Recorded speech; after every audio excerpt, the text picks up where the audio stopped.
ओम श्री शिव महापुराणाय नमः। ओम श्री शाम शिवाय नमः। श्री गणेशाय नमः। श्री शिव महापुराण प्रथम खंड पूर्वार्ध के विद्वेश्वर संहिता में अब 8वें अध्याय का वर्णन है। इसमें भगवान शंकर द्वारा ब्रह्मा और केतकी के पुष्प को शाप दिया गया और पुनः अनुग्रह प्रदान करना, फिर उन्हें अनुग्रह प्रदान किया गया। शिव महापुराण के विद्वेश्वर संहिता के 7वें अध्याय में शिव जी ने विष्णु जी को अपने समान प्रतिष्ठा और सत्कार प्राप्त प्रदान किया और 8वें अध्याय में ब्रह्मा और केतकी के पुष्प को शाप दिया। नंदीश्वर कहते हैं, ससजार्थ महादेवा पुरुषम कच्चिदुत्तम भैरवाख्यम भ्रुवो मर्द्याद ब्रह्मादप जिंगासया सा वै ततः तत्र पतिं प्रणमस्व शिवमंगले किं कार्यकर्माण्यत्र शीघ्रमाज्ञापय प्रभु।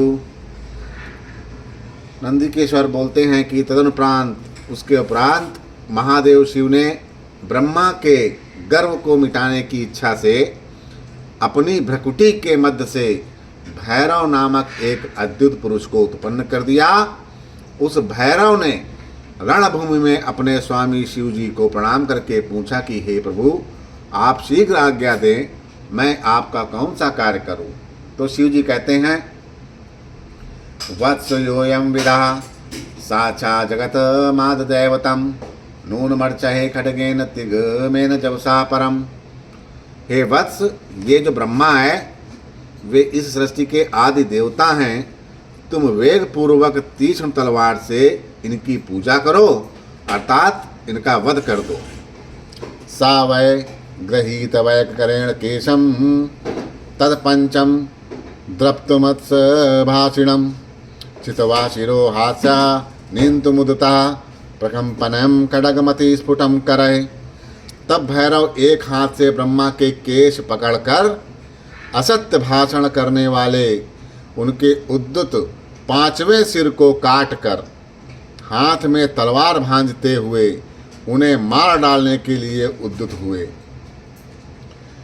पिता तब षष्ठी विभूषणांबर स्त्रगुत्तरीया मलकेश संगीता प्रावातरम बेवलतेव चंचलः पापात वै भैरव पाद पंकजै तावदिदं तात द्विदद सुरचिता कृपालु रा स्मतपति पाद पल्लवम निश्चय बाष्पे वदत कृतंजलि यर्थाशुषा स्वयं पितरम कलाक्षरम।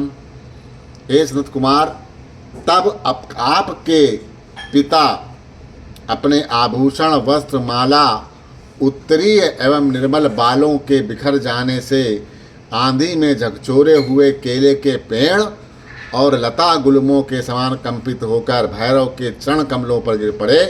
हे तात, तब ब्रह्मा की रक्षा करने की इच्छा से कृपालु विष्णु ने मेरे स्वामी भगवान शंकर के चरण कमलों को अपने अश्रु जल से भिगोते हुए हाथ जोड़कर इस प्रकार की प्रार्थना की जैसे एक छोटा बालक अपने पिता के प्रति टूटी फूटी वाणी में करता है। तब विष्णु जी कहते हैं, प्रार्थना करते हैं कि त्वया प्रतनेन पुरा ही दत्तम यदस्य पंचानमीशं चिह्नं तस्मात् क्षम स्वदा मनुग्रहाः कुरु प्रसादं विदये हमुष्पै। हे ईश, आपने ही पहले कृपा पूर्वक इन ब्रह्मा को पंचानन रूप प्रदान किया, इसीलिए ये आपके अनुग्रह करने योग्य हैं। इनका अपराध क्षमा करें और इन पर प्रसन्न हो जाइए। इत्यार्थो च्युते नीश स्तुष्टः सुरगणांगणे निर्वतयामास तदा भैरवं ब्रह्मदंडता अतः देवाकितं विधि विकंदरं ब्रह्म स्तव महाकांक्षी षट्सत्वं समास्ते नतास्तते सतकथिलो भूयात स्नोत सावादिकम। भगवान अच्युत के द्वारा इस प्रकार प्रार्थना किए जाने पर शिव ने प्रसन्न होकर देवताओं के सामने ही ब्रह्मा को दंडित करने से भैरव को रोक दिया। शिव ने एक सिर से विहीन कपटी ब्रह्मा से कहा, कि हे ब्रह्मांड, तुम श्रेष्ठता पाने के चक्कर में सठे सत्य को प्राप्त हो गए हो, इसीलिए संसार में तुम्हारा सत्कार नहीं होगा और तुम्हारे मंदिर तथा पूजन उत्सव आदि नहीं होंगे। पूजन उत्सव आदि नहीं होंगे। तब ब्रह्मा जी कहते हैं, स्वामिन प्रसीदात महाविभूते मने वरम में शीर्षा प्रमोक्षम नमुस्तुभ्यं भगवते बंधवे विष्णुए सहिष्णवे चा दोषणाम संभवे शैलधनमुने। हे महाविभूति संपन्न स्वामी, आप मुझ पर प्रसन्न हो जाइए। मैं आपकी कृपा से अपने सिर के कटने को भी आज श्रेष्ठ समझता हूँ। विश्व के कारण विश्व बंधु दोष को सह लेने वाले और पर्वत के समान कठोर धनुष धारण करने वाले आप भगवान शिव को मैं नमस्कार करता हूँ।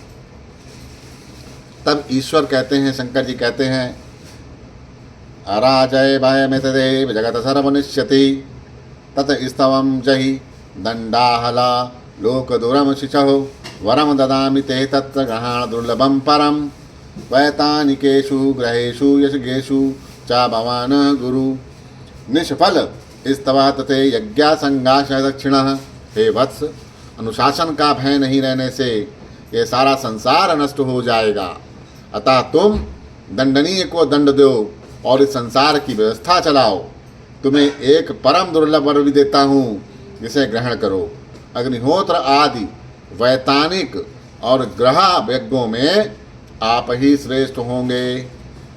सर्वांग पूर्ण और पुष्कल दक्षिणा वाला यज्ञ भी आपके बिना निष्फल हो जाएगा।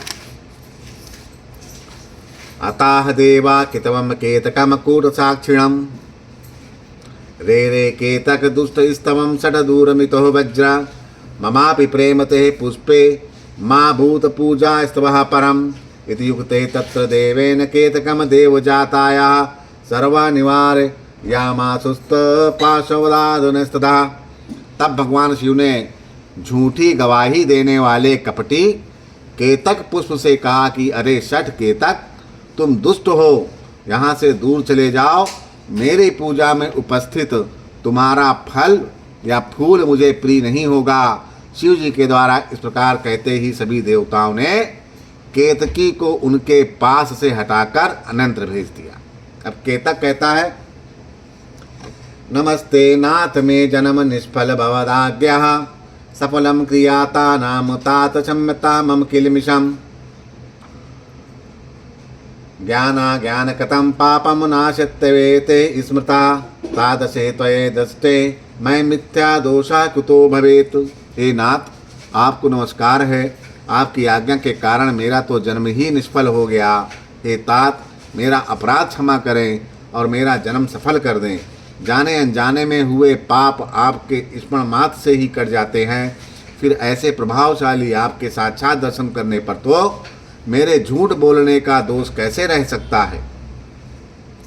तथा स्तुतस्तु भगवान केतकेन सभा स्थले नामे त्वादारणम योग्यम सत्यवाग्रहमीशरा मदीयस्तवानाम धनयशन्ति जन्म ते सफलम तथा त्वयं वै वेतान व्यायोजनम ममोपरि भविष्यसि। उस सभा स्थल में केतक पुष्प के इस प्रकार स्तुति करने पर भगवान सदाशिव ने कहा कि मैं सत्य बोलने वाला हूँ, अतः मेरे द्वारा तुझे धारण किया जाना उचित नहीं है, किंतु मेरे ही अपने विष्णु आदि देवगण तुम्हें धारण करेंगे और तुम्हारा जन्म सफल होगा और मंडप आदि के बहाने तुम मेरे ऊपर भी उपस्थित होगे। इत्यानुग्रह भगवान केतकम विधि माधव विरराज सभा मध्य सर्वदेवरो सुता। इस प्रकार भगवान शंकर ब्रह्मा विष्णु और केतकी पुष्प पर अनुग्रह करके सभी देवताओं से स्तुति होकर सभा में शोभित हुए। और इति श्री शिव महापुराणे प्रथमायानाम विद्वेष संहितायानाम शिव अनुग्रह वर्णन नाम समोध्याय। इस प्रकार श्री शिव महापुराण के अंतर्गत प्रथम विद्वेषण संहिता में शिव की कृपा का वर्णन नामक 8वां अध्याय पूर्ण हुआ। बोलो श्री शंकर भगवान की जय।